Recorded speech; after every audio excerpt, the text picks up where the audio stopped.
الرحمن علم القرآن خلق الإنسان علمه البيان الشمس والقمر بحسبان والنجم والشجر يسجدان والسماء رفعها ووضع الميزان ألا تطغوا في الميزان وأقيموا الوزن بالقسط ولا تخسروا الميزان والأرض وضعها للأنام فيها فاكهة والنخل ذات الأكمام والحب ذو العصف والريحان فبأي آلاء ربكما تكذبان خلق الإنسان من صلصال كالفخار وخلق الجان من مارد من نار فبأي آلاء ربكما تكذبان رب المشرقين ورب المغربين فبأي آلاء ربكما تكذبان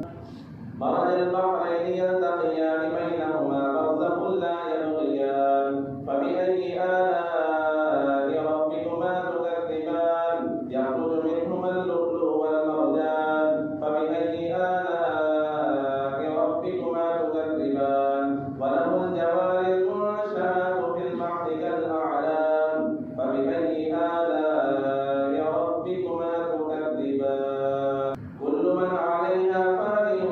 ويبقى وجه ربك ذو الجلال والإكرام فبأي آلاء ربكما تكذبان يسأله من في السماوات والأرض كل يوم هو في شأن فبأي آلاء ربكما تكذبان سنفرغ لكم أيها الثقلان فبأي آلاء ربكما تكذبان يا معشر الجن والإنس إن استطعتم أن تنفذوا من أقطار السماوات والأرض فانفذوا لا تنفذون إلا بسلطان فبأي آلاء ربكما تكذبان يرسل عليكما شواظ من نار ونحاس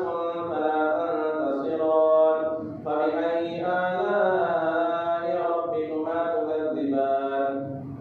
فإذا انشقت السماء فكانت وردة كالدهان فبأي آلاء ربكما تكذبان فيومئذ لا يسأل عن ذنبه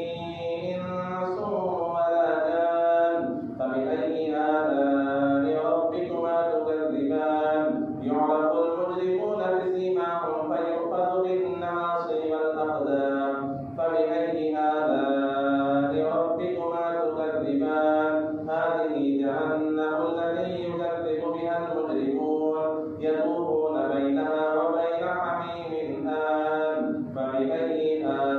آلاء ربكما تكذبان ولمن خاف مقام ربه جنتان فبأي آلاء ربكما تكذبان ذواتا أفنان فبأي آلاء ربكما تكذبان فيهما عينان تجريان فبأي آلاء ربكما تكذبان فيهما من كل فاكهة زوجان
تكذبان